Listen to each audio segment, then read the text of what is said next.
She sat quietly in the corner of the cafe, her worn-out coat buttoned all the way to the top, sleeves frayed, and shoes that had clearly seen better days.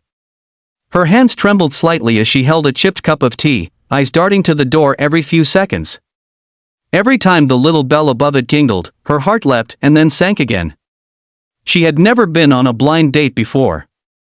And if she was honest, she wasn't even sure she should have come, but something told her this could be the moment her life finally changed. Across town, a black Mercedes pulled up outside that same cafe. From the back seat stepped a man in his early 30s, tall, sharply dressed, with the kind of calm confidence that made people step aside without being asked. Ethan Cole, CEO of a rapidly growing tech company, known for his ruthless efficiency and an empire built from nothing. He was the kind of man who never had time for small talk, much less blind dates. And yet, here he was, because of a promise his best friend had begged him to go. "You need to meet someone real, Ethan," he'd said. "Someone who doesn't care about your money or your title." Ethan had smirked. Someone real? In this city? Now, as he walked into the cafe, he scanned the room quickly, expecting another well-dressed social climber pretending to be humble. But then his eyes landed on her. She wasn't pretending. There was something about the woman in the corner, something that pulled him in before he could stop himself. She looked fragile, yet strong in a way he couldn't explain. He could see embarrassment flicker in her eyes as she realized he was looking her way, as if she was apologizing for not being enough. He smiled and walked over. "Amelia?" She hesitated, then nodded, her voice soft. "Yes. You must be Ethan?" He sat down, still smiling. "I am. I hope I'm not late." She shook her head, eyes downcast. "No, I was just early." The first few minutes were awkward. Amelia kept fidgeting, her hands clasped tightly in her lap, and Ethan noticed how thin her fingers were, how carefully she tried to hide the holes in her gloves. Her coat looked like it had been patched several times. Most people would have judged. He didn't.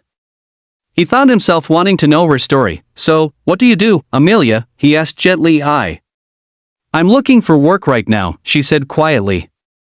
"Used to teach art to kids at a small community center, but it shut down last year." Her voice cracked slightly at the end. Ethan leaned in, his usual arrogance replaced by genuine curiosity. "Art? That's beautiful. Do you still paint?" She smiled faintly. "Only when I can afford colors." That line hit him harder than he expected. For a man who had everything, he suddenly felt like he had nothing. The woman sitting across from him had a quiet strength, the kind that didn't scream for attention but stayed even when life fell apart. And that, somehow, felt rare. The longer they talked, the more Ethan forgot who he was supposed to be. She didn't care about his company, his cars, or his wealth. She asked him about his favorite childhood memory, about the last time he laughed for no reason. Simple questions that made him feel human again. Hours passed without either realizing. When they finally left the cafe, rain had started to fall, and Ethan offered to drive her home. She refused politely. "I walk," she said. "The rain makes the world look softer." He watched her go, her small figure disappearing down the street, and for the first time in years, he didn't feel in control. He felt alive that night. Ethan couldn't stop thinking about her. The way she smiled shyly. The honesty in her voice. The sadness she carried like an invisible weight. He wanted to see her again. Not because he pitied her, but because she made him feel something he thought he'd lost long ago. He arranged to meet her again. And again after that. Slowly, a friendship grew, one that didn't need luxury restaurants or fancy gifts. He found himself showing up at her small apartment, helping her fix broken furniture, bringing over groceries without making it a big deal. She would draw little sketches of him, always catching his serious expression with just the right curve of a pencil. Weeks turned into months. And then came the day when Ethan learned the truth. Amelia wasn't just poor. She was running from something. One evening, while visiting her, Ethan found an unopened letter on her table. It bore the seal of a hospital. When she saw him looking, her face went pale. "It's nothing," she said, trying to take it back, but he stopped her gently. "What's going on, Amelia?"